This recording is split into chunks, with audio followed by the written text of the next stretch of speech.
اعوذ باللہ من الشیطان الرجیم بسم اللہ الرحمن الرحیم یا معشر الجن والانس الم یاتکم رسل منکم یقصون علیکم آیاتی وینذرونکم لقاء یومکم ھذا قالوا شہدنا علی انفسنا وغرتهم الحیاۃ الدنیا وشہدوا علی انفسهم انہم کانوا کافرین۔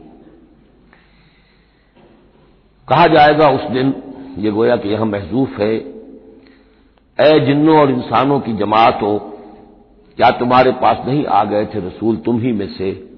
اب چونکہ دونوں کو جمع کر کے کہا جا رہا ہے تو جو انسانوں میں سے رسول ہیں گویا کہ وہی جنات کے لیے بھی رسول ہیں۔ یقصون علیکم آیاتی، جو سناتے تھے تمہیں میری آیات، وینذرونکم لقاء یومکم ھذا، اور تمہیں خبردار کرتے تھے، باخبر کرتے تھے آج کے اس دن کی ملاقات کے بارے میں۔ قالوا شہدنا علی انفسنا، وہ کہیں گے کہ ہم خود گواہ ہیں اپنی جانوں پر، اور علی، ہم اپنی جانوں کے خلاف خود گواہ ہیں، حاضر ہیں۔ وغرتهم الحیاۃ الدنیا، اور انہیں دھوکے میں ڈالے رکھا دنیا کی زندگی نے، وشہدوا علی انفسہم، اور وہ خود گواہی دیں گے اپنے خلاف، انہم کانوا کافرین، کہ وہ یقیناً کفر کی روش پر چلتے رہے۔ قرآن مجید میں یہ جو میدان حشر کے مکالمات ہیں وہ مختلف قسم کے آئے ہیں، اور معلوم ہوتا ہے کہ بہت سے مراحل ہوں گے۔ کسی مرحلے میں کچھ لوگ ہوں گے جو صاف انکار بھی کریں گے، ہم پڑھ چکے ہیں، وہ کہیں گے فلم تکن فتنتہم الا ان قالوا، اس وقت کوئی چال نہیں رہے گی کہ ما کنا مشرکین، ہم تو مشرک نہیں تھے۔ تو یہ مختلف مواقع ہیں، مختلف گروہ ہیں، مختلف جماعتیں ہیں، اس لیے ان میں یہ نہیں سمجھنا چاہیے کہ کوئی تضاد ہے، بلکہ یہ کہ مختلف مواقع پر مختلف لوگوں کی طرف سے جو بات ہوگی اس کو بیان کیا گیا ہے۔ ذالک ان لم یکن ربک مہلک القری بظلم واہلھا غافلون، یہ اس لیے کہ آپ کے رب کی یہ سنت نہیں ہے کہ وہ بستیوں کو برباد کر دے زیادتی اور ظلم کے ساتھ، جبکہ اس کے رہنے والے اہلھا، وہاں کے لوگ بے خبر ہوں۔ اس سے مراد یہ ہے کہ جب بھی رسولوں کو بھیجا گیا اور انہوں نے قوموں کو خبردار کر دیا، انذار اور تذکیر اور تبشیر کا حق ادا کر دیا، پھر اللہ کا عذاب آتا تھا۔ یہ نہیں کہ اچانک ان پر بس عذاب ٹوٹ پڑا، بلکہ اللہ تعالیٰ وما کنا معذبین حتی نبعث رسولا، یہ سورہ بنی اسرائیل میں قاعدہ کلیہ بیان ہوا ہے کہ وہ عذاب استیصال کہ جس سے کسی قوم کی جڑ کاٹ دی جائے، نسیم منسیہ کر دیا جائے، وہ کسی رسول کی بعثت کے بغیر نہیں بھیجا جاتا تھا۔ رسول کو بھیج دیتے تھے، وہ حق کا حق ہونا، باطل کا باطل ہونا بالکل وہ برہن کر دیتا تھا، پھر بھی جو لوگ اڑے رہتے تھے تو پھر ان کو نسیم منسیہ کیا جاتا تھا۔ وَلِكُلٍّ دَرَجَاتٌ مِّمَّا عَمِلُوا، اور ہر ایک کے لیے درجات ہیں، مقامات اور مراتب ہیں ان کے عمل کے اعتبار سے۔ ظاہر بات ہے کہ نیکوکار بھی سب ایک جیسے نہیں اور بدکار بھی سب ایک جیسے نہیں۔ وَمَا رَبُّكَ بِغَافِلٍ عَمَّا يَعْمَلُونَ، اور آپ کا رب بے خبر نہیں ہے، غافل نہیں ہے اس سے کہ جو یہ کر رہے ہیں۔ وَرَبُّكَ الْغَنِيُّ ذُو الرَّحْمَةِ، اور آپ کا رب تو غنی ہے، اسے کسی کو عذاب دے کر کوئی اس کو فائدہ نہیں، اور کسی کی بندگی سے اور اطاعت سے اس کا کوئی رکا ہوا کام نہیں ہے کہ جو بن جائے گا، وہ تو غنی ہے، ذو الرحمہ، رحمت والا ہے۔ ان یشاء یذھبکم، اور اس کی شان یہ ہے کہ وہ چاہے تو تم سب کو لے جائے، ختم کر دے، وہ یستخلف من بعدکم ما یشاء، اور تمہارے بعد جن کو چاہے وہ لے آئے، ایک نئی مخلوق لے آئے، ایک نئی سپیشیز لے آئے، ایک نئی نسل آدم پیدا کرتے، اللہ کا اختیار مطلق ہے۔ کما انشأکم من ذریۃ قوم آخرین، جیسے کہ تمہیں اٹھایا ہے کسی اور قوم کی نسل میں سے۔ قوم عاد تھی عرب میں بڑی زبردست، لیکن جب اس کو تباہ و برباد کر دیا گیا تو انہی میں سے جو لوگ چند ساتھی اہل ایمان تھے حضرت ہود کے، وہی لوگ وہاں سے ہجرت کر کے چلے گئے، اور ان کے ذریعے سے پھر سمود کی قوم جو ہے وہ انہی کے ذریعے سے وجود میں آئی۔ پھر سمود کو بھی ہلاک کر دیا گیا، تو پھر ان میں سے جو اہل ایمان تھے وہ کہیں چلے گئے ہجرت کر کے، تو ان سے ایک اور قوم وجود میں آ گئی۔ تو فرمایا جیسے تمہیں بھی ہم نے اٹھایا ہے اور قوموں کی نسل میں سے، اسی طریقے سے ہم تمہیں ہٹا کر کسی اور قوم کو لے آئیں گے۔ انما توعدون لآت، جس چیز کا تم سے وعدہ کیا جا رہا ہے، یہ دھمکی دی جا رہی ہے، وہ آ کر رہے گی۔ وما انتم بمعجزین، اور تم عاجز کر دینے والے نہیں ہو، اللہ کو عاجز نہیں کر سکتے، اللہ کے یہ وعدے پورے ہو کر رہیں گے۔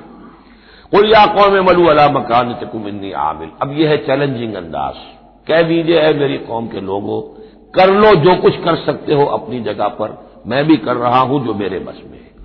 یعنی تم نے اب 12 برس گزر گئے مجھے دعوت دیتے ہوئے، تم نے ایڑی چوٹی کا زور لگا لیا، مجھے ستایا، 3 سال تک تو مجھے شیب بنی ہاشم میں محصور رکھا ہے، جو بھی سختیاں مجھ پر آئی ہیں میرے ساتھیوں پر آئی ہیں، میرے ساتھیوں کو تم نے ذبح کر دیا، میرے ساتھی کتنے ہیں کہ جو گھر بار چھوڑ کر چلے گئے اور مجبور ہو گئے کہ حبشہ کی طرف ہجرت کرے، تم نے جو کچھ کر لیا اور جو کر سکتے ہو کر لو۔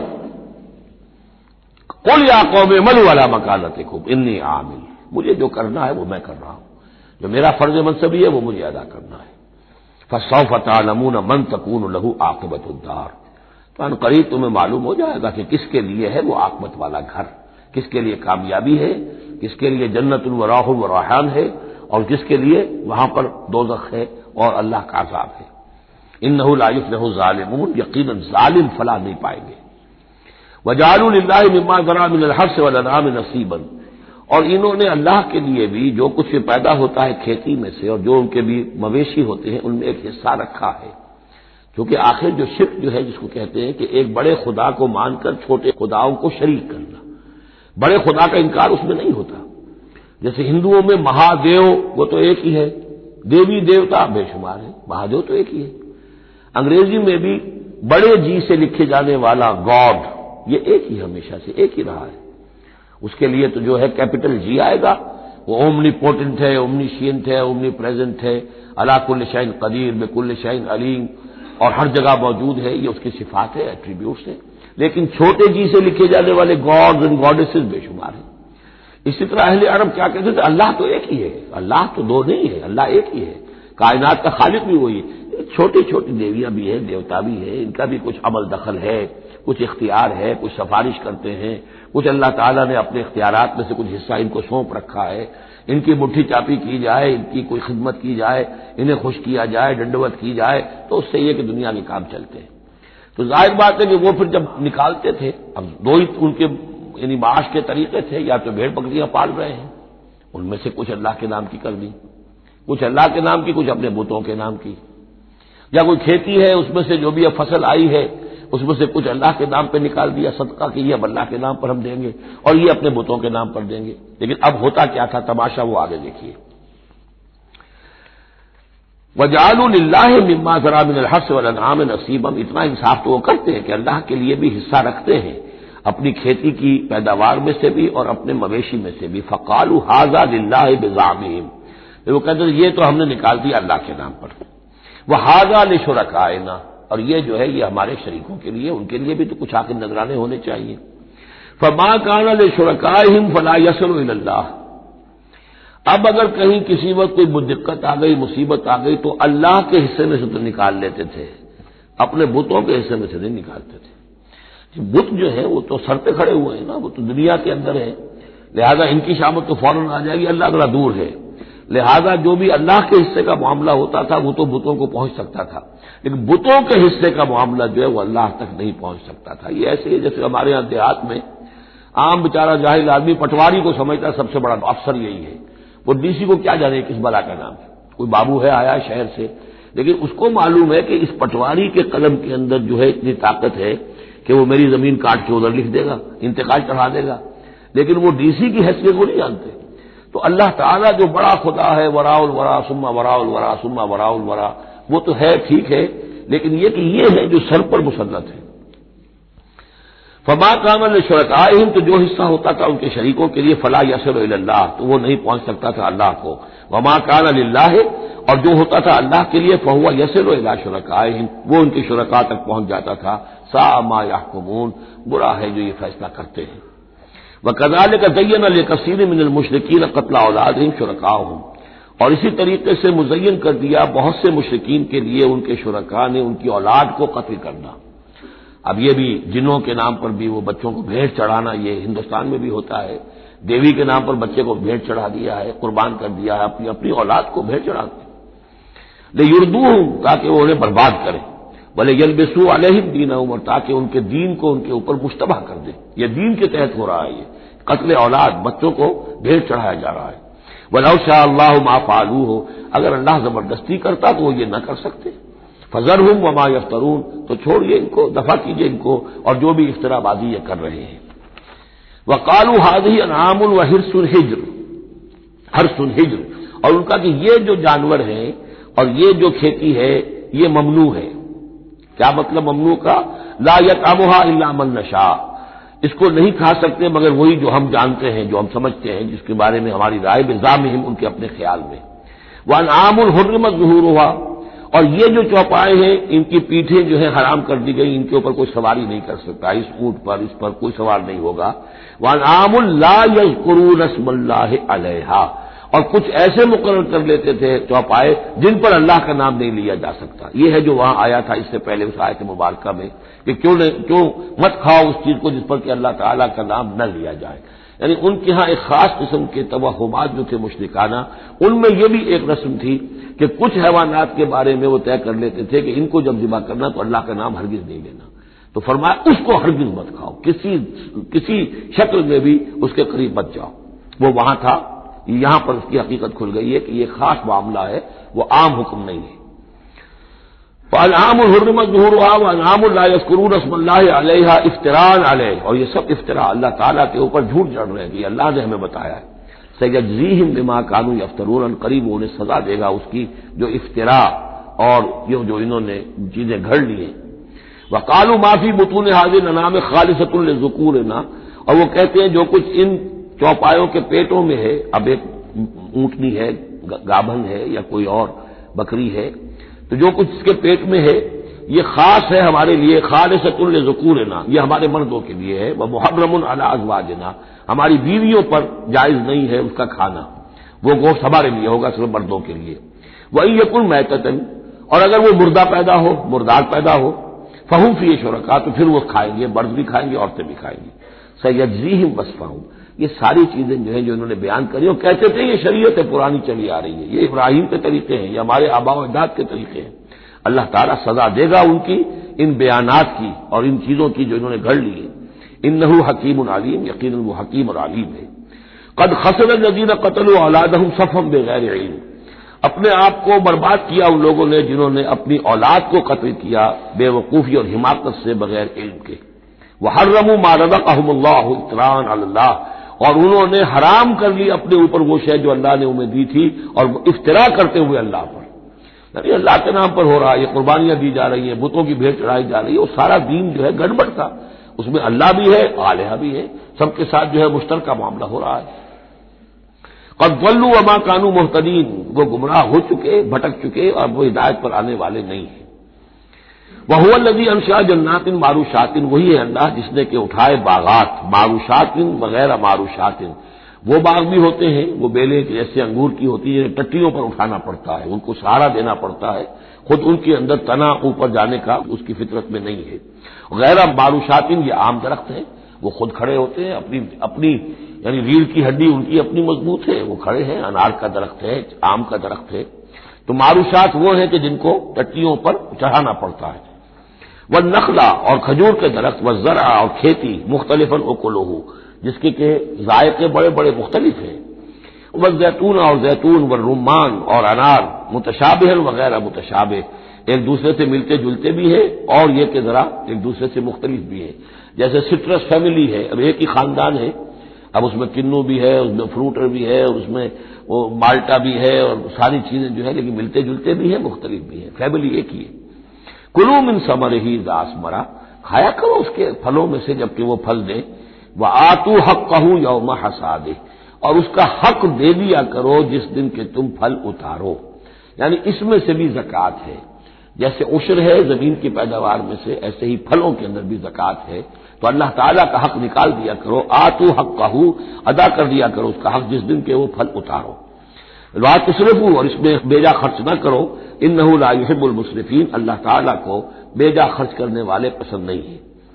ومن الانعام حمولۃ وفرشا، اور چوپایوں میں سے اس نے ایسے بھی بنائے ہیں کہ جن کے اوپر تم بار برداری کا کام لیتے ہو۔ ظاہر بات ہے بار برداری انہی کی ہو سکتی ہے جو ذرا اونچے ہوتے ہیں، اب گھوڑا ہے یا خچر ہے، اونٹ ہے، یہ حمولتن ہے، یہ ذرا اونچے ہیں اور ان کے اوپر جو ہے آپ ان کی پیٹھوں کے اوپر بوجھ لاد کر لے جاتے ہیں، حمولتن وفرشا، کچھ ایسے جو بالکل زمین سے لگے ہوئے ہیں، اب ان کے اوپر کیا آپ نے لادنا ہے، بکری پہ کیا لاد دیں گے آپ، اور اسی طریقے سے چھوٹی چھوٹی جو چیزیں ہیں۔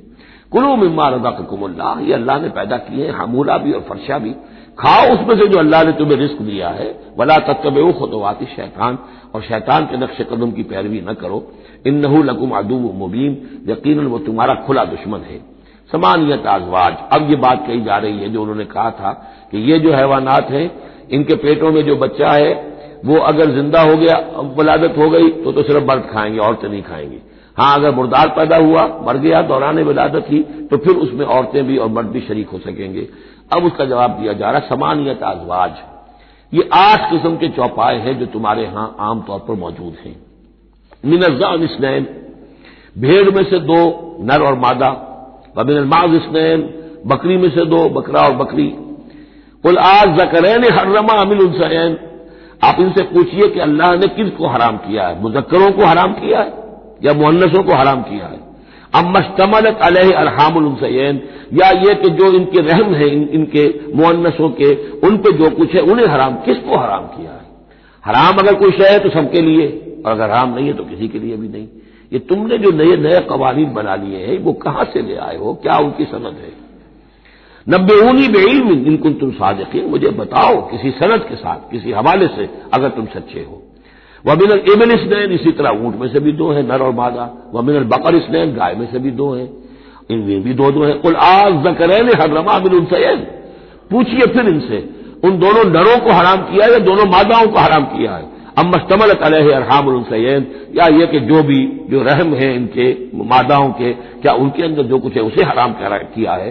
ام کنتم شہداء اذ وصاکم اللہ بہذا، کیا تم موجود تھے جب اللہ نے تمہیں یہ قوانین دیے اور یہ نصیحتیں کی اور یہ ہدایات دی؟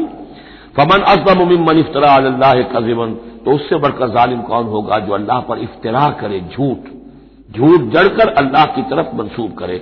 لیضل الناس بغیر علم، تاکہ گمراہ کرے وہ لوگوں کو بغیر کسی علم اور تحقیق کے۔ ان اللہ لا یہدی القوم الظالمین، یقیناً اللہ ایسے ظالموں کو راہیاب نہیں کرے گا۔ قل لا اجد فیما اوحی الی محرما علی طاعم، اب وہ پھر وہی قانون جو ہے، جو اصل چیزیں تھیں عرب میں کھانے پینے کے لیے، جو گوشت جن کا جانوروں کو کھایا جاتا تھا، ان میں سے کن چیزوں کو حرام کیا ہے، یہاں پھر اس کو دہرایا جا رہا ہے۔ قل لا اجد فیما اوحی الی محرما علی طاعم یطعمہ، کہہ دیجئے میں تو نہیں پاتا اس شے میں جو میری طرف وحی کی گئی ہے، یعنی جو قرآن میری طرف وحی کیا گیا ہے، جو شریعت میری جانب وحی کی گئی ہے، میں اس میں نہیں پاتا کہ کوئی اور شے ہو کسی کھانے والے پر حرام، محرم علی طاعم، کھانے والے پر یطعمہ جو اسے کھاتا ہو، سوائے کس کے؟ الا ان یکون میتۃ، سوائے اس کے کہ مردار ہو۔ اس مردار کی مزید تشریح جو ہے سورہ مائدہ میں ہم پڑھ چکے ہیں، منخنقہ ہو، متردیہ ہو، موقوذہ ہو، وہ سب کے سب کسی بھی سبب سے وہ اگر مر گیا ہے جانور تو وہ حرام ہو گیا۔ ہاں اس کے مرنے سے پہلے کوئی اونچائی سے گر گیا ہے، لیکن یہ کہ ابھی جان ہے اور آپ نے ذبح کر لیا ہے اور خون نکل گیا، وہ جائز ہو جائے گا۔ لیکن اگر آپ کے پہنچنے سے پہلے، ذبح کرنے سے پہلے اس کی موت واقع ہو چکی ہو تو وہ مردار میں ہے، تو مردار کی کوئی بھی شکل ہو وہ حرام ہے۔ او دمن مسفوحا، یا خون ہو بہتا ہوا، یعنی ایک خون وہ ہے کہ جو چاہے کتنا ہی زور آپ لگا لیں، کتنا ہی رائگر مارٹس ہو جائے، کتنا ہی تشنج ہو، لیکن پھر بھی کچھ نہ کچھ خون تو کہیں نہ کہیں جسم میں رہ ہی جائے گا، وہ حرام نہیں ہے۔ مطلب یہ کہ تلی کے اندر خون رہ جائے گا کچھ نہ کچھ، جگر میں کچھ خون رہ جائے گا، وہ چیزیں حرام نہیں، لیکن جو بہایا جا سکتا ہو خون، کہ اگر آپ نے ذبح کیا ہے تو خون بہا کر نکال دیا جائے، اب یہ خون جو ہے یہ حرام ہے۔ او لحم خنزیر، یا یہ کہ سور کا گوشت ہو، فإنه رجس، اس لیے کہ وہ تو ہے ہی ناپاک، وہ اصلاً ناپاک ہے۔ او فسقا، یا یہ کہ وہ ناجائز شے ہو، احل لغیر اللہ بہ، جس پر اللہ کے سوا کسی اور کا نام پکارا گیا ہو، کسی اور کے نام پر ذبح کیا گیا ہو، کسی اور سے تقرب کی نیت پر وہ اس کی قربانی دی گئی ہو، چاہے وہ نام اللہ ہی کا لیا جا رہا ہو، لیکن نیت میں اگر یہ ہے اور جا کر کسی خاص استھان کے اوپر اس کو ذبح کیا ہے، کسی خاص مقام پر کیا ہے، کسی خاص قبر پر کیا ہے، تو ظاہر بات ہے کہ دل کے اندر تو چور وہی ہے۔ فمن اضطر غیر باغ، لیکن ان میں سے بھی جو لوگ مضطر ہو جائیں، مجبور ہو جائیں، نہ تو ان کے اندر حد سے بڑھنے کی کوئی غیر باغ، نہ تو اس کی کوئی طلب ان کے اندر ہو، ولا عاد، نہ حد سے زیادہ بڑھے، صرف جان بچانے کے لیے تھوڑا سا ان میں سے اگر کچھ کھا کر جان بچائی جا سکے تو اجازت ہے۔ فإن ربک غفور رحیم، تو یقیناً آپ کا رب غفور ہے، بخشنے والا، اور رحیم ہے، رحم فرمانے والا۔ وعلی الذین ہادوا حرمنا کل ذی ظفر، اور ہم نے ان پر جو یہودی ہوئے تھے حرام کر دیا تھا ہر وہ جانور جس کا ایک کھر ہوتا ہے. جانور ایک وہ ہے جیسے کہ گائے ہے، ان کے یہ پیر جو ہے وہ پھٹے ہوئے ہوتے ہیں، اور ایک جانور ہوتا ہے جس کا کھر ایک ہی ہے، ایک ہی نہ ہو، تو کھر والے جانور گھوڑے کا ایک ہی ہے. تو یہ چیزیں جو ہے وہ ان کے اوپر حرام کر دی گئی تھی. بعض چیزیں تھیں کہ جو اصلاً حلال تھیں، لیکن یہ کہ یہودیوں پر ان کی جو وہ شرارتیں تھیں ان کی وجہ سے، جیسا کہ ہم پڑھ آئے ہیں، بہت سی چیزیں ان پر حرام کر دی گئی تھی. وعلی الذین ہادوا حرمنا کل ذی ظفر، اور ہم نے یہودیوں کے اوپر تو حرام کر دی تھی ہر ایک ناخن والے جانور کو. ومن البقر والغنم حرمنا علیہم شحومہما، اسی طریقے سے گائے اور بکری وغیرہ میں سے بھی ہم نے اس پر ان کی چربی جو ہے وہ حرام کر دی تھی. الا ما حملت ظہورہما، سوائے اس کے کہ جو ان کی پیٹھ کے ساتھ لگی ہوئی ہو، پٹھ کے ساتھ جس کو ہم کہتے ہیں لگی ہوئی ہے، اب الحوایا یا انتڑیوں کے ساتھ لگی ہوئی ہو، او مختلط بعظم، یا جو ہڈیوں کے اندر ہو. تو یہ جو ہے یہ چیزیں تو چربی کی جائز تھی ان کے لیے، باقی چربی جو ہے کھلی وہ ان کے لیے حرام کر دی گئی تھی. ذالک جزیناہم ببغیہم، یہ ہم نے انہیں سزا دی تھی ان کی شرارت کی بنا پر. یہ مستقل آسمانی شریعت کا حصہ نہیں تھا، بلکہ یہ خاص طور پر ان کے اوپر تنگی کی گئی تھی ان کی باشراتوں کی وجہ سے. وَإِنَّا لَصَادِقُونَ، اور ہم جو کچھ کہہ رہے ہیں وہ بالکل صحیح ہے اور درست ہے. فَإِن كَذَّبُوكَ، پھر کبھی اگر یہ آپ کو جھٹلا دے، فَقُلْ رَبُّكُمْ ذُو رَحْمَةٍ وَاسِعَةٍ، تو کہہ دیے تمہارا رب بڑی وسیع رحمت والا ہے، وہ تمہیں فوراً نہیں پکڑ رہا، نہ فوراً معجزہ دکھا رہا ہے تاکہ پھر تمہاری مہلت ختم ہو جائے. اس کی رحمت کا تقاضا یہ ہے کہ وہ تمہیں ابھی اور مہلت دے رہا ہے. وَلَا يُرَدُّ بَأْسُهُ عَنِ الْقَوْمِ الْمُجْرِمِينَ، لیکن یہ کہ جب اس کی پکڑ آ جائے گی، اس کی سخت آ جائے گی، تو اس کو لوٹایا نہیں جا سکے گا مجرموں کی قوم سے. پھر جب وہ آ جائے گی بات، اِنَّ بَطْشَ رَبِّكَ لَشَدِيدٌ، پھر وہ بڑی سخت پکڑ ہوگی اور کوئی اس کا منہ پھیرنے والا نہیں ہوگا. سَيَقُولُ الَّذِينَ أَشْرَكُوا لَوْ شَاءَ اللَّهُ مَا أَشْرَكْنَا وَلَا آبَاؤُنَا وَلَا حَرَّمْنَا مِن شَيْءٍ، ان قریب کہیں گے یہ مشرک لوگ، اگر اللہ چاہتا تو نہ ہم شرک کرتے، نہ ہمارے آباء و اجداد کرتے، نہ ہم نے ان چیزوں کو حرام ٹھہرایا ہوتا جنہیں تم کہہ رہے ہو کہ حرام نہیں ہے اور ہم نے خامخواہ حرام ٹھہرا دیا ہے. اللہ تو علی کل شیء قدیر ہے، وہ ہمیں روک سکتا تھا، اس کا اختیار تھا، وہ ہمیں یہ کام نہ کرنے دیتا. یہ کٹ حجتیاں انسان کرتا ہے. قل هل عندکم من علم فتخرجوه لنا، ان سے کہیے کذالک کذب الذین من قبلہم، اسی طرح جھٹلایا تھا ان لوگوں نے جو ان سے پہلے تھے، حتی ذاقوا باسنا، یہاں تک کہ انہوں نے ہمارے عذاب کا مزہ چکھ لیا. قل هل عندکم من علم فتخرجوه لنا، آپ ان سے یہ کہیے کہ کیا تمہارے پاس کوئی علم ہے، کوئی دلیل ہے، کوئی سند ہے، کسی کتاب میں لکھی ہوئی چیزیں یہ موجود ہیں جنہیں تم ہمارے سامنے پیش کر سکو. ان تتبعون الا الظن وان انتم الا تخرصون، تم تو صرف پیروی کر رہے ہو ظن کی اور اٹکل پچوں کی باتیں کر رہے ہو، تو اب تم سے اب کیا بات کریں. قل فللہ الحجۃ البالغہ، کہہ دیجئے تو اللہ کے حق میں ثابت ہو چکی ہے پوری حجت. اللہ تعالیٰ نے ہر طرح تم پر اتمام حجت کر دیا، تمہاری ہر بات کو رد کر دیا، معقول طریقے سے طرح سے تمہیں ہر بات سمجھا دی ہے. قل فللہ حجت اللہ البالغہ، یہی سے امام الہند شاہ ولی اللہ دہلوی نے اپنی جو شورۂ آفاق کتاب ہے اس کا نام یہاں سے اخذ کیا ہے، حجت اللہ البالغہ، اللہ کی مکمل حجت. قل فللہ الحجت البالغہ، اللہ کی طرف سے حجت تم پر پوری ہو چکی، قائم ہو چکی. فلو شاء لہداکم اجمعین، اگر وہ چاہتا تم سب کو ہدایت پر لے آتا، اس کے آنے واحد میں تمہیں سب کو ابو بکر صدیق جیسا نیک بنا دیتا. یہ اس کا اختیار تھا، لیکن اس نے رکھا ہے معاملہ اس دنیا کا امتحان کے لیے. خلق الموت والحیات لیبلوکم ایکم احسن عملا، تاکہ تمہیں آزمائے اور جانچے. قل ہلم شہداءکم الذین یشہدون ان اللہ حرم ھذا، کہ یہ ذرا لاؤ تو صحیح اپنے وہ گواہ جو یہ گواہی دے سکے کہ اللہ نے ان چیزوں کو حرام کیا ہے. کہاں ہے پاک گواہ؟ کوئی کتاب گواہ ہے، کوئی اور چیز، کوئی علمی سند ہے. فَإِن شَهِدُوا فَلَا تَشْهَدْ مَعَهُمْ، اے نبی پھر اگر یہ کٹ حجتی پر اتر کر کہیں کہ ہاں ہم گواہی دیتے ہیں، آپ ان کے ساتھ گواہی مت دیجیے. وَلَا تَتَّبِعْ أَهْوَاءَ الَّذِينَ كَذَّبُوا بِآيَاتِنَا، مت پیروی کیجیے ان لوگوں کی خواہشات کی جنہوں نے ہماری آیات کو جھٹلا دیا ہے. وَالَّذِينَ لَا يُؤْمِنُونَ بِالْآخِرَةِ هُمْ بِرَبِّهِمْ يَعْدِلُونَ، اور جو لوگ آخرت پر ایمان نہیں رکھتے وہی ہے کہ جو اپنے رب کے ساتھ دوسروں کو برابر کر دیتے ہیں. یہ پہلی آیت جو تھی سورہ مبارکہ کی، ثم الذین کفروا بربہم یعدلون، اسی پر وہ پہلی آیت ختم ہوئی تھی، اور یہاں 150ویں آیت میں پھر یہ لفظ آ گیا یہ لوگ جو ہیں پھر بھی جو آخرت پر یقین نہیں رکھتے، جنہیں ڈر نہیں ہے اللہ کے حضور میں حاضری کا، وہ پھر جس کو چاہتے ہیں اللہ کے برابر کر دیتے ہیں۔ قل تعالوا اتل ما حرم ربکم علیکم، کہیے آؤ میں تمہیں بتاؤں کہ تمہارے رب نے تمہارے لیے کیا چیزیں حرام کی ہیں، کن چیزوں کو محترم ٹھہرایا ہے، کیا اس کے احکام ہیں۔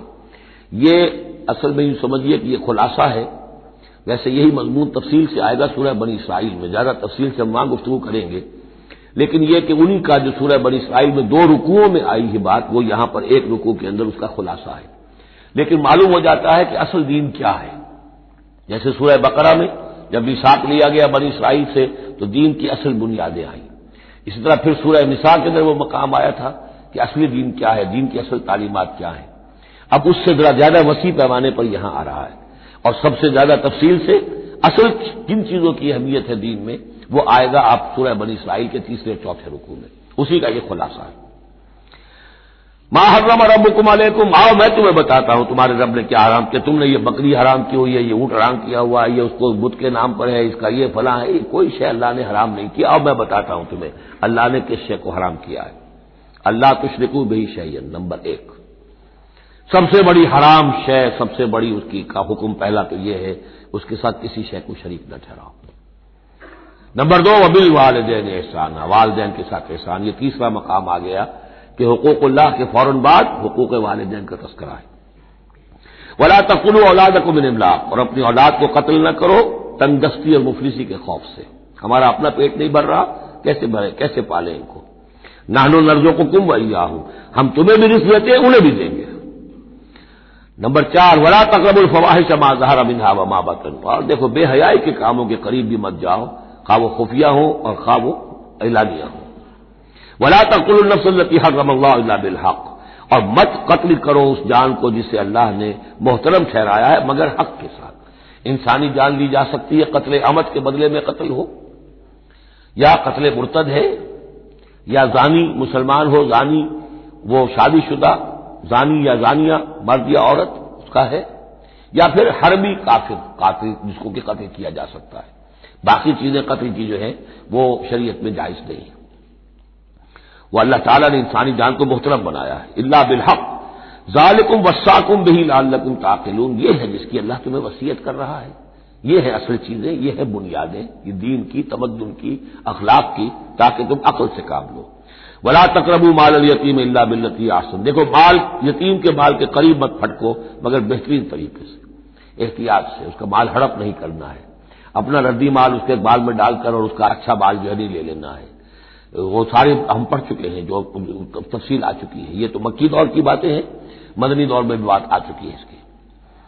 حتیٰ یبلغ اشدہ، اس کے بال کی حفاظت کرو یہاں تک کہ وہ اپنی پوری بلوغت کو پہنچ جائے، سمجھ کو پہنچ جائے۔ وہ اوفوا الکیل والمیزان، جب ناپ کے دو تو پورا دو، جب تول کر دو تو پورا دو، بالقسط، عدل کے ساتھ، انصاف کے ساتھ۔ لا نکلف نفسا الا وسعها، ہم نہیں ذمہ دار ٹھہرائیں گے کسی بھی جان کو مگر اس کی وسعت کے مطابق، یعنی بغیر کسی ارادے کے کوئی کمی بیشی ہو جائے، آپ کا ارادہ نہیں ہے لیکن یہ کہ کہیں کوئی کمی ہو گئی ہے تو وہ بات دوسری ہے۔ ربنا لا تؤاخذنا ان نسینا او اخطانا، اگر ہم بھول گئے ہوں، چوک گئے ہوں تو ہم سے اے اللہ مواخذہ نہ کیجو، لیکن یہ کہ جان بوجھ کر، تو اگر ذرا سی یہ جو ہے ڈنڈی ماری ہے تو یہ بھی در حقیقت اس بات کا ثبوت ہے کہ تمہیں یا تو آخرت کا یقین نہیں ہے یا یہ یقین نہیں ہے کہ اللہ تمہیں دیکھ رہا ہے۔ ایمان کی نفی ہے ذرا سی جنبش کے اندر۔ لا نکلف نفس الا وسعها واذا قلتم فاعدلوا، جب بھی کہیں بات کرو عدل کی بات کرو، انصاف کی بات کرو، ولو کان ذا قربى، خواہ کسی قرابت دار کا معاملہ ہو، اس میں کوئی جانبداری نہیں ہونی چاہیے۔ وبعہد اللہ اوفوا، اور اللہ کے عہد کو پورا کرو، یعنی جو بھی عہد کیا جائے اللہ کے نام پر، اللہ کے حوالے سے، اللہ کی قسم کھا کر اس کو پورا کرو۔ سب سے پہلے تو جو اللہ سے عہد کیا ایاک نعبد و ایاک نستعین، اس کو پورا کرو۔ جو عہد کیا تھا دنیا میں آنے سے پہلے الست بربکم قالوا بلی، اس کو پورا کرو۔ ذالکم وصاکم بہ لعلکم تذکرون، یہ ہے وہ چیزیں جن کی اللہ تمہیں وصیت کر رہا ہے، یہ چیزیں ہیں کہ جو اہمیت کی حامل ہیں، یہ ہے انسانی کردار کی عظمت کی باتیں، لعلکم تذکرون، تاکہ تم نصیحت اخذ کرو۔ وَأَنَّ هَذَا صِرَاطِي مُسْتَقِيمًا، اور یہ کہ یہ ہے میرا سیدھا راستہ۔ یہ ایک پیش پگڈنڈیاں اور یہ لمبی چوڑی جو ہیں وہ جو تم نے بنا رکھے ہیں اپنے گورکھ دھندے، یہ نہیں ہے دین، یہ ہے وَأَنَّ هَذَا صِرَاطِي مُسْتَقِيمًا فَاتَّبِعُوهُ، بس اس کی پیروی کرو. وَلَا تَتَّبِعُوا السُّبُلَ، اور اس کو چھوڑ کر دوسرے راستوں پر نہ پڑ جاؤ. فَتَفَرَّقَ بِكُمْ عَن سَبِيلِهِ، کہ وہ تمہیں لے کر اللہ کے راستے سے متفرق ہو جائیں، ادھر چلا جائے ادھر چلا جائے، یہ پگڈنڈی ادھر جا رہی ہے وہ پگڈنڈی ادھر جا رہی ہے. تم سواء السبیل پر سیدھے راستے پر قائم رہو. ذالکم وصاکم بہ لعلکم تتقون، یہ ہے وہ چیزیں جن کی اللہ تمہیں وصیت کر رہا ہے تاکہ تم بچو یا تاکہ تمہارے اندر تقوی پیدا ہو جائے. ثم آتینا موسیٰ الکتاب تماما علی الذی احسن، پھر ہم نے موسیٰ کو کتاب دی تھی جو کہ پورا کرنے کے لیے اپنی نعمت کو اس پر نیک کرنے والوں پر علی الذی احسن وتفصیلا لکل شیء، اور اس میں ہم نے ان تمام چیزوں کی تفصیل دے دی تھی. وہ جو 10 کمانڈمنٹس سے در حقیقت انہی کا جو خلاصہ ہے، Quranic version of the 10 commandments of the old testament, وہ آپ کو سورہ بنی اسرائیل کے 3 اور 4 رکوع میں ملیں گی. حضرت عبداللہ ابن عباس رضی اللہ تعالی عنہما کا کہنا یہی ہے کہ یہ احکام عشرہ جو ہے تورات کے، ان کا یہ قرآنک ورژن ہے، یہ ہے در حقیقت ان کی تعبیر قرآن میں.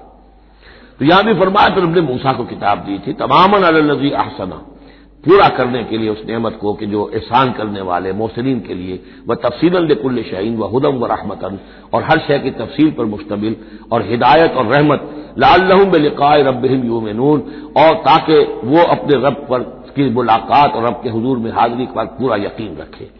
وہذا کتاب انزلناہ مبارک، اب یہ کتاب ہے جو ہم نے نازل کی ہے، مبارک بڑی بابرکت ہے. ھذا کتاب انزلناہ مبارک فاتبعوہ، تو اس کی پیروی کرو. واتقوا لعلکم ترحمون، اور تقوی اختیار کرو تاکہ تم پر رحم کیا جائے. ان تقولوا، ببادا تم یہ کہو، بالکل وہی انداز ہے کہ جو سورہ مائدہ میں کہا گیا ہے. ان تقولوا، ہمارے پاس تو کوئی بشیر نہیں آیا، کوئی نذیر نہیں آیا. فقط جاءکم بشیر و نذیر، تو دیکھو آ گیا ہے بشیر اور نذیر، ہم نے اپنے رسول محمد کو بھیج دیا ہے. یہ بات کہی گئی کن سے؟ وہاں اہل کتاب سے. اب یہاں مشرکین عرب سے کیا کہا جا رہا ہے؟ ان تقولوا انما انزل الکتاب علی طائفتین من قبلنا، کتاب تو دی گئی تھی 2 گروہوں کو ہم سے پہلے، یہودیوں کو دی گئی کتاب، جو عیسائیوں کو دی گئی، ہمیں تو دی نہیں گئی. ہم سے مواخذہ کا ہے، ہم سے پوچھتا ہے کس بات کی؟ ان تقولوا انما انزل الکتاب علی طائفتین من قبلنا، ہم سے پہلے 2 گروہوں کو دی گئی تھی. وان كنا عن دراستهم لغافلین، ہم تو اس کے پڑھنے پڑھانے سے غافل تھے، ہمیں کیا پتہ عبرانی زبان، ہماری عربی زبان، ہم کیا جانے اس کتاب میں کیا لکھا ہوا ہے. لہذا ہم پر کوئی حجت نہیں، ہم پر کوئی پکڑ نہیں ہونی چاہیے، ہم پر کوئی محاسبہ نہیں ہونا چاہیے. اور تقولوا، یا تم یہ کہتے، لو انا انزل علینا الکتاب، اگر ہم پر کتاب نازل کی گئی ہوتی، لکنا اہدی منہم، دیکھو ہم ان سے کہیں بڑھ کر ہدایت پر ہوتے. ان بے وقوفوں نے تو قدر نہیں کی اللہ کی کتابوں کی، تورات کی اور انجیل کی. ہمیں اللہ نے دی ہوتی کتاب تو پھر یہ ہے کہ ہم بتاتے کہ کتاب اللہ کی قدر کیسے کی جاتی ہے. فقد جاءکم بینۃ من ربکم، تو اے مشرکین عرب، اے بنی اسماعیل، تمہارے پاس آ گئی ہے بینہ تمہارے رب کی طرف سے. رسول من اللہ یتلو صحفا مطہرۃ فیہا کتب قیمہ، وہ بینہ آ گئی ہے. فقد جاءکم بینۃ من ربکم وہدی ورحمۃ، اور جو ہدایت ہے اور رحمت ہے. فمن اظلم ممن کذب بآیات اللہ، تو اس سے بڑھ کر ظالم کون ہوگا کہ جو اللہ کی آیات کو جھٹلائے، وصدف عنہا، اور اس سے پہلو چرائے، پہلو تہی کرے، کنی کترائے. سنجزی الذین یصدفون عن آیاتنا، ہم ان قریب بدلہ دیں گے ان لوگوں کو جو ہماری آیات سے کنی کتراتے ہیں. سوء العذاب بما کانوا یصدفون، بہت ہی برے عذاب کا ان کے اس کنی کترانے کے باعث. هل ينظرون الا ان تاتيهم الملائکۃ او یاتی ربک او یاتی بعض آیات ربک، یہ کس چیز کا انتظار کر رہے ہیں سوائے اس کے کہ یا تو فرشتے آ جائیں، یا آپ کا رب خود آ جائے، یا یہ کہ آپ کے رب کی کوئی نشانیاں آ جائیں. یہ چونکہ قیامت میں آنا ہے، اسی زمین پر حساب کتاب ہونا ہے. جا ربک والملک صفا صفا وجیء یومئذ بجہنم، تو یہیں پر اللہ کا نزول اجلال ہوگا، اور یہیں پر فرشتے پڑے باندھے ہوئے کھڑے ہوں گے، اور یہیں پر قصہ زمین بر سر زمین ہی چکایا جائے گا. تو کہہ رہے ہیں کہ کیا اس وقت کا انتظار کر رہے ہیں؟ هل ينظرون الا ان تاتيهم الملائکۃ او یاتی ربک او یاتی بعض آیات ربک، یوم یاتی بعض آیات ربک، جس دن آپ کے رب کی کچھ نشانیاں ظاہر ہو گئیں. لا ينفع نفسا ایمانها، پھر کسی جان کے لیے ایمان لانا اس کے لیے نافع نہیں ہوگا. یہ تو جب تک غیر کا پردہ پڑا ہوا ہے تب تک ہے، امتحان تو اس وقت تک ہے. غیب کا پردہ ہٹا دیا، امتحان ختم ہو گیا، پھر تو کٹر سے کٹر جو کافر ہے وہ سب سے بڑھ کر عابد و زاہد بن جائے گا۔ لہذا یوم یاتی بعض آیات ربک لا ینفع نفسا ایمانها، کسی جی کو، کسی جان کو فائدہ نہیں پہنچائے گا اس کا ایمان لانا، لم تکن آمنت من قبل، جو پہلے ایمان نہیں لا چکا تھا، او کسبت فی ایمانها خیرا، یا اس نے اپنے ایمان میں کچھ خیر نہیں کما لیا تھا، ایمان بھی لے آیا تھا پہلے، کچھ نیک عمل بھی کیے تھے، کچھ خیر کمایا تھا، کچھ بھلائیاں جو ہے اس کا توشہ جو ہے وہ جمع کر لیا تھا۔ قل انتظروا انا منتظرون، تو ٹھیک ہے نبی کہہ دیجئے ان سے تم بھی انتظار کرو، ہم بھی انتظار کر رہے ہیں، تیل دیکھو تیل کی دار دیکھو، اب اللہ کا کیا فیصلہ ہوتا ہے انتظار کرو۔ ان الذین فرقوا دینهم وکانوا شیعا لست منهم فی شیء، اے نبی جنہوں نے اپنے دین کے ٹکڑے کر دیے اور وہ گروہوں میں تقسیم ہو گئے، آپ کا ان سے کوئی تعلق نہیں۔ یہ وہی وحدت ادیان جس سے آف شوٹ ہوئی ہے، ایک ہی جڑ تھی، کان الناس امۃ واحدۃ، لیکن پھر لوگ آف شوٹس جو ہیں وہ پگڈنڈیاں لے گئے ادھر اور ادھر۔ اب جو لوگ اس طریقے سے صراط مستقیم سے منحرف ہو کر انہوں نے اپنی اپنی پگڈنڈیاں علیحدہ بنا لی ہیں، اب اے نبی آپ کا ان سے کوئی تعلق نہیں، لست منہم فی شیء، انما امرهم الی اللہ، ان کا معاملہ اللہ کے حوالے ہے، اللہ فیصلہ کرے گا۔ ثم ینبئهم بما كانوا يفعلون، پھر انہیں جتلا دے گا جو کچھ کہ وہ کرتے رہے تھے۔ من جاء بالحسنۃ فلہ عشر امثالها، جو شخص کوئی نیکی لے کر آئے گا اسے اس کا 10 گنا اجر ملے گا۔ ومن جاء بالسیئۃ، اور جو کوئی بدی کما کر آئے گا فلا یجزا الا مثلها، تو اسے نہیں سزا ملے گی مگر اس کے برابر۔ یہ اللہ کا فضل ہے کہ بدی کی سزا جتنی بدی ہے اتنی ہے، لیکن نیکی کی کا بجانا جتنی چاہے وہ دے، 10 گنا دے، 700 گنا دے، اس سے بھی آگے، واللہ یضاعف لمن یشاء، اور دگنا چوگنا کرے۔ وہم لا یظلمون، لیکن کسی پر ظلم نہیں ہوگا، کسی کی حق تلفی نہیں ہوگی۔ قل اننی ہدانی، اب یہ 2 آیتیں جو آ رہی ہیں قل کی بہت ہی اہم ہیں، یاد رکھنی چاہیے ہر ایک کو۔ قل اننی، اب کس سے خطاب ہو رہا ہے؟ محمد رسول اللہ سے۔ آپ نے دیکھا کتنی 20 رکوعوں پر مشتمل سورت یا ایھا الذین آمنوا کا لفظ ایک دفعہ نہیں آیا۔ ہاں جہاں جہاں بیچ بیچ میں خطاب ہے محمد سے صلی اللہ علیہ وسلم، گفتگو ہو رہی ہے حضور سے، حضور کی وساطت سے تمام اہل ایمان بھی مخاطب ہیں، لیکن صراحت کے ساتھ خطاب جو ہے یا ایھا الذین آمنوا وہ نہیں۔ قل اننی ہدانی ربی الی صراط مستقیم، کاش کہ ہم میں سے ہر شخص یہ کہہ سکے، کہے گا تبھی جب کہ اللہ کی راہ ہدایت کو اختیار کرے گا۔ کہو میرے رب نے تو مجھے ہدایت دے دی ہے سیدھی راہ کی طرف، اللہم ربنا اجعلنا منہم۔ قل اننی ہدانی ربی الی صراط مستقیم دینا قیما ملت ابراہیم حنیفا، وہ دین ہے سیدھا قائم، اور وہ ملت ہے ابراہیم کی یکسو ہو کر، وما کان من المشرکین، اور یقیناً ابراہیم مشرکوں میں سے نہیں تھے۔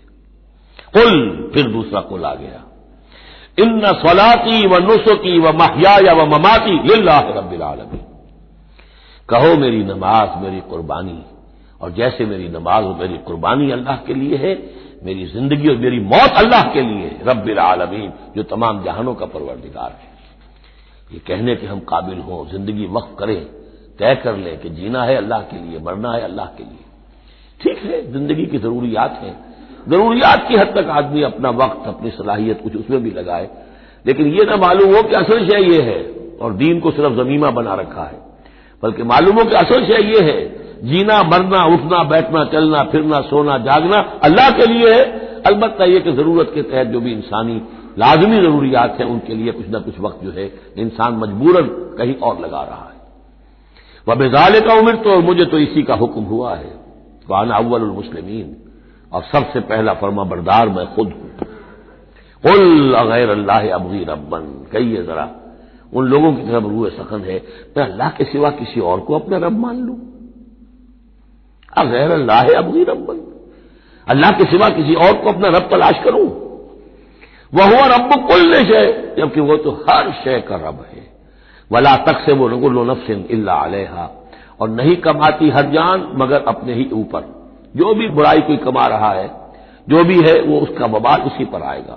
وَلَا تَزِرُ وَازِرَةٌ وِزْرَ أُخْرَىٰ، اور نہیں اٹھائے گی کوئی بوجھ اٹھانے والی کسی اور کے بوجھ کو، ہر ایک کو اپنی اپنی گٹھڑی اٹھانی ہے، اپنا اپنا بوجھ اٹھانا ہے۔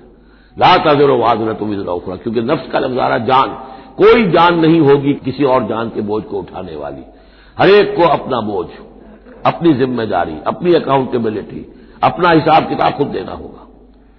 ثم الی ربکم مرجعکم، پھر تمہارے رب ہی کی طرف تم سب کا لوٹنا ہے، فینبئکم بما کنتم فیہ تختلفون، اور پھر اللہ تمہیں جتلا دے گا جو کچھ جن چیزوں میں بھی تم اختلاف کرتے رہے تھے۔ وہو الذی جعلکم خلائف الارض، اور وہی ہے جس نے تمہیں زمین میں خلیفہ بنا دیا۔ ایک تو یہ کہ خلیفہ اس معنی میں بھی کہ جو خلافت حضرت آدم کو دی گئی علیہ الصلوۃ والسلام، تو وہ پوٹینشلی تمام انسانوں کو دی گئی ہے، اور جو بھی شخص اللہ کا مطیع و فرمان ہو، اللہ کو اپنا حاکم اور بادشاہ مان لے، تو وہ گویا کہ اس کی خلافت کا حقدار ہو گیا۔ اس اعتبار سے بھی کہ ایک نسل کے بعد دوسری، ایک قوم کے بعد دوسری اس کے پیچھے آنے والی، یہ بھی ہے خلائف الارض، جیسے کہا گیا جیسے تمہیں ہم نے اٹھایا کسی اور قوم کی نسل میں سے، ایسے ہی تمہیں ہٹا کر ہم کسی اور قوم کو بھی لا سکتے ہیں۔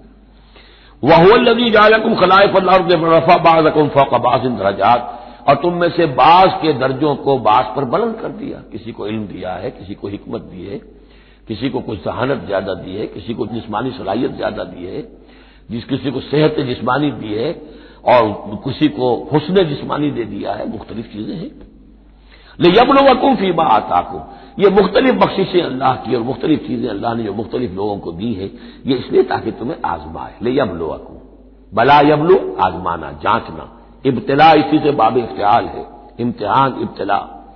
ان ربک سریع العقاب، یقیناً آپ کا رب عذاب دینے میں بھی بہت جلد ہے، انہ لغفور الرحیم، اور یقیناً وہ غفور اور رحیم ہے۔